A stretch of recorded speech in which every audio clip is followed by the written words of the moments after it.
अपनी जिंदगी में एक थे शब्द पैदा करो। तुम कुछ ऐसा जरूर करो कि जिसके जाने के बाद, तुम्हारे जाने के बाद तुम्हारा जो इस मृत्यु लोक का जीवन है वो आदरजनक जीवन में जिया जाए। कितने भव्य लोग ऐसे हैं जिनके जाने के बाद थे शब्द लगता है। आपके पिताजी के साथ भी आप तो बोलते हैं लेकिन सामने वाला पड़ोसी नहीं बोलता। तुम्हारे मूलचंद जी बब्बा को नाम थो, कहा हमारे बब्बा चले गए, मूलचंद जी चले गए, हाँ चले गए। फिर सामने वाला कहा मूलचंद मर गो, हाँ मूलचंद मर गो। तुम्हारे पिता की तुम्हारी नजरों में इज्जत है। मार्केट रेपुटेशन पता करो अपने पिता की, अपने धन की, अपने ज्ञान की, अपने संबंध की, अपने वीर की, अपने कुल की, अपनी जाति की मार्केट रेपुटेशन पता करो। तब पता चलेगा कि स्वमुग्धता का जीवन है बंधुओं। अपने अपने घर बना लो, अपनी लंका बना ली, लंका में बड़ो ताला डाल लो, अंदर ही अंदर बड़े खुश हैं, एक दूसरे को पूजत जा रहे हैं, कछु फर्क नहीं पड़े। बस लंका अभी कैलिफोर्निया देखो पूरा जल रहा है। कैसे किस तरीके से लंका नाश होती है वो कैलिफोर्निया के जंगलों में लगी आग से पता चलता है। आपकी खुद की मार्केट रेपुटेशन, चलो मार्केट की रेपुटेशन बहुत बड़ी हो गई, पड़ोसी के सामने रेपुटेशन पता करो। पड़ोसी की नजरों में आपकी कैसी रेपुटेशन है पता चलेगा महाराज। था को थे में बदलने में भारी मेहनत लगती है। सबसे अच्छी बात है डेडिकेशन लगता है, एक सहयोग की भावना। जो लोग अपनी व्यक्तिगत जिंदगी से ऊपर उठ करके सामाजिक जीवन स्तर को ऊंचा उठाने में लग जाते हैं वो था से थे अपने आप बन जाते हैं। कल तक आप था में चल रहे हैं, जैसे ही आपने गायों का सहारा लेकर के गायों को बढ़ाने का विकास किया आप था से थे में आ गए। आपने व्यक्ति को उठाने का प्रयास किया, था से थे में आ गए। संस्कृति उठाने का प्रयास किया, था से थे में आ गए। सामने वाले किसी भी व्यक्ति के और भी समर्पण से उठने के लिए आपने कोई सार्वजनिक कोई अच्छा काम किया और आप था से थे में आ गए। उम्र तो हो चली, 2-3 पड़ाव निकल चुके होंगे आपका। ब्रह्मचर्य आश्रम निकल गया होगा, गृहस्थ आश्रम निकल गया होगा, वानप्रस्थ की आदि उम्र पार कर ली होगी। सन्यास के वक्त, मरते वक्त जब तुम्हारी टटिया उठेगी उस वक्त कोई कहे काय मूलचंद मर गो, हम तो जानत थे वो डोकरा मरी जे है। ऐसा सुन के नहीं जाना भैया, है ना, बुरा लगेगा।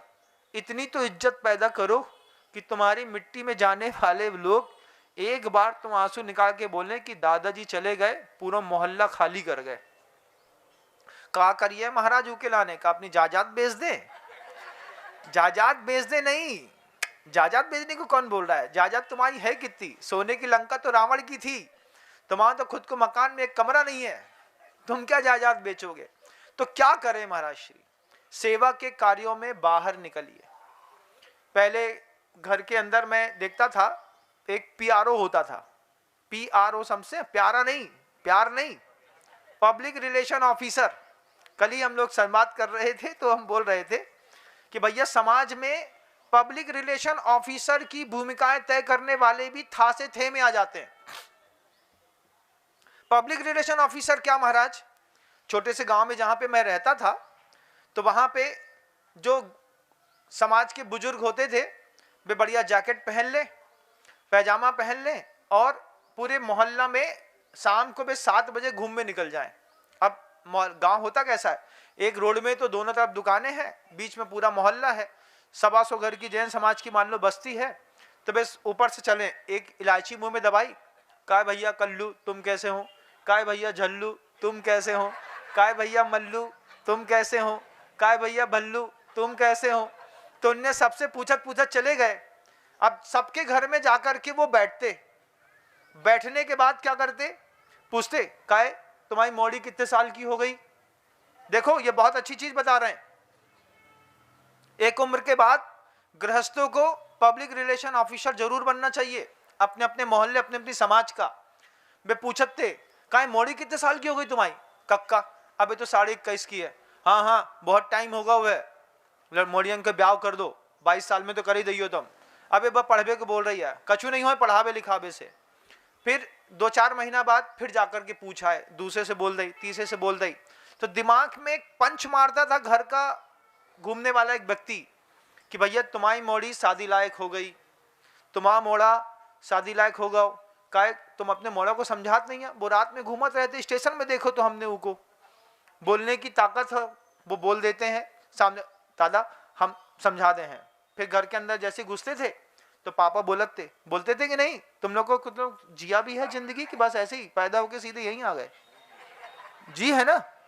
हाँ, जिंदगी जी होगी कि जब तुम्हारी शिकायत कोई घर में करत, तो वे कोई घर के बुजुर्ग करत थे, गांव के बुजुर्ग, तो कक्का के सामने सिगरेट नहीं पी सके, गुटखा नहीं खा सके, तेज गाड़ी नहीं चला सके, गाली गलौच नहीं कर सके, काहे कि अबे जब घर में जाके पापा से बता दें, तो लड़के लोग क्या करते थे, पूरा गांव छोड़ देते थे, शहर के बाहर।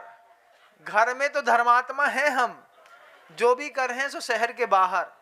तो फिर पूरी गाड़ी धीरे धीरे, पहले गांव से बाहर धीरे धीरे, फिर एकदम से वो 100 के स्पीड में भगती वो फुटफुटिया और कहीं से कहीं पहुंच जाते।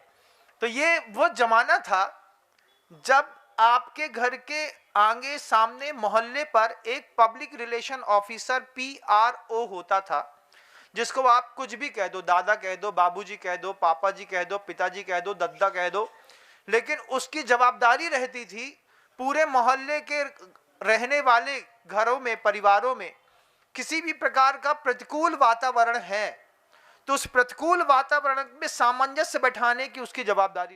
अगर आपको मेरी वीडियो अच्छी लगती है तो प्लीज़ मेरे चैनल को लाइक करें, शेयर करें और सब्सक्राइब करें। Thank you.